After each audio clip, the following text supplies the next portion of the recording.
आप लोग अपनी स्क्रीन के सामने एक पिक्चर देख रहे होंगे और ये पिक्चर देखकर आप लोग समझ चुके होंगे कि आज हम लोग किसकी जन्म कुंडली जानने वाले हैं, हम लोग किसके बारे में बात करने वाले हैं।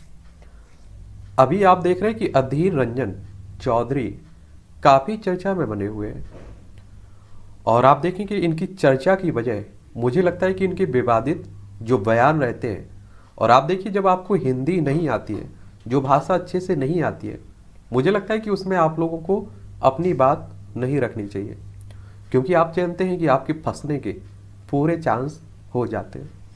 तो अधीर रंजन चौधरी की हिंदी कितनी अच्छी है ये तो आप सभी लोग जानते हैं।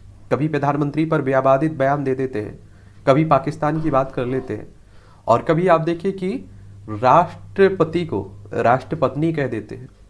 और अभी आप देखिए जो हमारी नई राष्ट्रपति बनी हुई है द्रौपदी मुर्मू, उन्हें इन्होंने राष्ट्रपत्नी कह दिया है। तो उसी के कारण आप देखिए विवाद बना हुआ है। इन्होंने माफ़ी भी मांग ली है उनसे, फिर भी आप देखिए कि विवाद थम नहीं रहा है। और लोकसभा सदस्य भी है वर्तमान में, कांग्रेस के एक दिग्गज लीडर हैं। और जब कांग्रेस की बात हम लोग करते हैं ना, तो 28 दिसंबर 1885 में इस कांग्रेस की स्थापना हुई थी। और आप देखेंगे कि सोनिया गांधी और राहुल गांधी का काफ़ी करीबी भी माना जाता है ना। और पश्चिम बंगाल से संबंध रखते हैं। कहाँ से? पश्चिम बंगाल से, वेस्ट बंगाल से। और अगर आप लोग पश्चिम बंगाल को देखना चाहें तो ये कोलकाता इसकी राजधानी है। उड़ीसा, झारखंड, बिहार, सिक्किम और असम 5 राज्यों से इसकी सीमा लगती है। नेपाल, भूटान और बांग्लादेश 3 देशों से भी इसकी सीमा लगती है। यहीं से इनका संबंध है। तो अधीर रंजन चौधरी का जन्म 2 अप्रैल 1956 को एक बंगाली परिवार में हुआ था। और आप देखेंगे अधीर रंजन चौधरी के पिता का नाम निरंजन चौधरी है, और जबकि अधीर रंजन चौधरी की माता का नाम सरजू बाला चौधरी है। अधीर रंजन के और परिवार की बात करें तो इन्होंने 2 शादियां की हुई हैं। अधीर रंजन चौधरी की पहली पत्नी का नाम मजूमदार चौधरी, हालांकि बाद में दोनों के बीच कुछ खटास की वजह से तलाक हो गया था। और इसके बाद अधीर रंजन चौधरी ने अर्पिता चौधरी से विवाह किया था। और अधीर रंजन चौधरी और अर्पिता चौधरी की एक बेटी भी है। क्या है? बेटी भी है। आपको बता दूं कि नक्सल आंदोलन से भी जुड़े रहे हैं कौन? अजीत रंजन, क्या? अधीर रंजन। अधीर रंजन चौधरी ने नक्सल आंदोलन के जरिए राजनीति में कदम रखा। और नक्सल आप देखते हैं कि चाहे आपका पश्चिम बंगाल का एक इलाका हो, छत्तीसगढ़, झारखंड, मध्य प्रदेश, आंध्र प्रदेश, इन क्षेत्रों में आप देखेंगे नक्सल अभी भी आप लोगों को नक्सली देखने को मिल जाएंगे। और ये हमारे ही देश के लोग हैं, लेकिन आप देखिए गलत रास्ता अपना लेते हैं। दरअसल अधीर रंजन चौधरी जब स्कूल में थे तभी उन्होंने अपनी पढ़ाई बीच में छोड़ दी और नक्सल आंदोलन से जुड़ गए। एक मीडिया रिपोर्ट के अनुसार अधीर रंजन चौधरी को इमरजेंसी के दौर में मिसा एक्ट के तहत गिरफ्तार भी किया गया था। ये 1975 से 77 के बीच जो राष्ट्रीय आपातकाल लगाया गया था ना, उसी के बीच की बात होती है। समझ रहे हैं आप लोग? और उस समय हमारे देश की प्रधानमंत्री इंदिरा गांधी थी। फिर आप देखें कि साल 1977 में ज्योति बसु की सरकार के दौरान उन्हें माफी दी गई थी। और इसके बाद राजीव गांधी के समय अधीर रंजन चौधरी कांग्रेस में शामिल हो गए थे। राजीव गांधी भी हमारे देश के प्रधानमंत्री रहे हैं। आप देखेंगे पहली बार जब इन्होंने चुनाव लड़ा, अधीर रंजन चौधरी ने चुनाव लड़ने की शुरुआत साल 1991 से की। और इस वर्ष हुए पश्चिम बंगाल विधानसभा चुनाव में अधीर रंजन चौधरी ने भी चुनाव लड़ा। और यह वह समय था जब पश्चिम बंगाल में चुनाव के दौरान भारी हिंसा होती थी और वोटिंग दिन वाले दिन अधीर रंजन चौधरी को बंधक भी बना लिया गया था। इसके बावजूद अधीर रंजन चौधरी ने पूरी ताकत से चुनाव भी लड़ा, लेकिन वो मामूली अंतर से चुनाव हार गए। अगर हम लोग पश्चिम बंगाल में वर्तमान में विधानसभा सीटों की बात करें तो आप देखेंगे 294 सीटें हैं। और विधायक कहने का मतलब होता है विधानसभा चुनाव अगर आपको लड़ना है तो आपकी उम्र कम से कम 25 साल होनी चाहिए। और इसका चुनाव डायरेक्ट जनता के द्वारा होता है। अगर आपकी उम्र भी 18 साल हो चुकी होगी तो आप लोगों का वोटर सूची में नाम भी जुड़ चुका होगा, आप लोग भी वोट डालने जाते होंगे। फिर आप देखेंगे मुर्शिदाबाद को बनाया कांग्रेस का गढ़। पहले चुनाव में भली ही हिंसा के चलते अधीर रंजन चौधरी को हार का सामना करना पड़ा हो, लेकिन इससे लोगों के मन में अधीर रंजन चौधरी के लिए सहानुभूति आ गई। और इसके बाद अधीर रंजन चौधरी ने साल 1996 में जेल में रहते हुए विधानसभा चुनाव लड़ा। और दरअसल उस समय अधीर रंजन चौधरी एक सीपीएम नेता के परिजन की हत्या के आरोप में जेल में बंद थे। हालांकि अधीर रंजन चौधरी ने जेल में रहते हुए एक बार फिर से मुर्शिदाबाद से चुनाव लड़ा और 20,000 से ज़्यादा अंतर से इस चुनाव को जीता भी। आप समझ रहे हैं कि जेल में बंद होने के बाद भी चुनाव जीतना एक बड़ी बात होती है।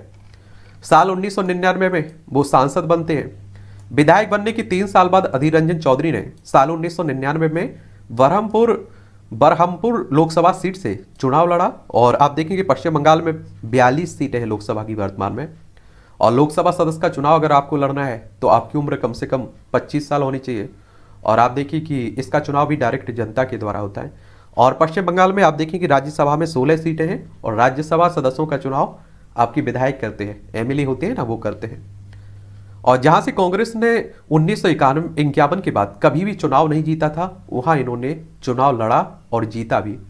और इससे अधीर रंजन चौधरी का कद कांग्रेस में बढ़ गया और अधीर रंजन चौधरी लगातार 5 बार लोकसभा चुनाव जीत चुके हैं। देखिए 2014 में, 2019 में कांग्रेस के बड़े बड़े दिग्गज चुनाव हार गए, लेकिन फिर भी ये अपनी सीट निकाल ले गए, एक बड़ी बात होती है। प्रणब मुखर्जी के जीत के वास्तुकार भी माने जाते हैं। पूर्व राष्ट्रपति और कांग्रेस नेता रहे स्वर्गीय प्रणब मुखर्जी ने अपने जीवन का पहला लोकसभा चुनाव साल 2004 में जंगीपुर संसदीय क्षेत्र से लड़ा था। और कहा जाता है कि अधीर रंजन चौधरी ने ही जंगीपुर संसदीय क्षेत्र से प्रणब मुखर्जी के चुनाव लड़ने की पहल की थी। और इसके बाद प्रणब मुखर्जी ने साल 2009 में भी जंगीपुर संसदीय क्षेत्र से चुनाव लड़ा और दोनों ही बार प्रणब मुखर्जी की जीत में अधीर रंजन चौधरी की अहम भूमिका रही। और कांग्रेस लोकसभा में कांग्रेस के नेता हैं। अधीर रंजन चौधरी ने मनमोहन सिंह सरकार के दूसरे कार्यकाल में रेल राज्य मंत्री का भी पद संभाला। इसके बाद 2014 में कांग्रेस अधीर रंजन चौधरी को बंगाल कांग्रेस का अध्यक्ष भी बनाया गया।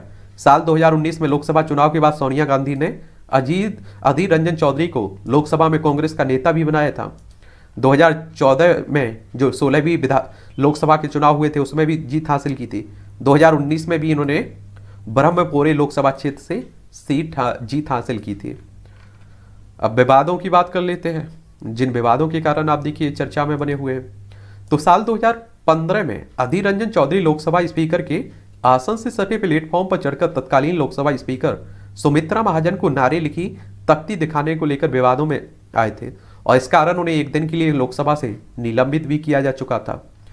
और अधीर रंजन चौधरी ने कश्मीर को लेकर विवादित बयान देते हुए कहा था कि कश्मीर भौगोलिक तौर पर तो हमारा है लेकिन भावनात्मक रूप से नहीं। इस कारण भी उनकी काफी आलोचना की गई थी। अधीर रंजन चौधरी ने एक कार्यक्रम के दौरान पश्चिम बंगाल की मुख्यमंत्री ममता बनर्जी और वहां के जब वो राज्यपाल थे जगदीप धनखड़, उनको भी जोकर कहा था। इसको लेकर भी काफी चर्चा में रहे थे। लोकसभा में मोदी सरकार को घेरते गए अधीर रंजन चौधरी ने यहां तक कह दिया था कि मैं पाकिस्तानी हूं, आप जो करना चाहते हैं वो कर सकते हैं। आप देखिए इनकी हिंदी के कारण कुछ शब्द इस तरह के गड़बड़ आ जाते हैं। अधीर रंजन चौधरी ने हाल में ही आप देखिए राष्ट्रपति द्रौपदी मुर्मू को राष्ट्रपत्नी कहने पर संसद में भारी हंगामा हुआ और आप देखिए कि संसद के जो सत्र है वो भी नहीं चल पाया। तो ये कहानी है किसकी? अधीर रंजन चौधरी की। और बताइए किसी के बारे में बात करनी हो तो हम लोग बात कर लेंगे। फिलहाल इनकी कर्म कुंडली यही है, आगे क्या इनका सफ़र रहता है ये तो आने वाला वक्त ही बताएगा। और इसके लिए रहता है कि आप लोग न्यूज़पेपर से जुड़े रहा करिएगा, जानते रहा करिएगा देश दुनिया के बारे में, ठीक है। और किसी के बारे में जानने की दिलचस्पी हो तो उसका नाम आप लोग नीचे बता सकते हैं, उस पर भी हम लोग बात कर लेंगे, ठीक है।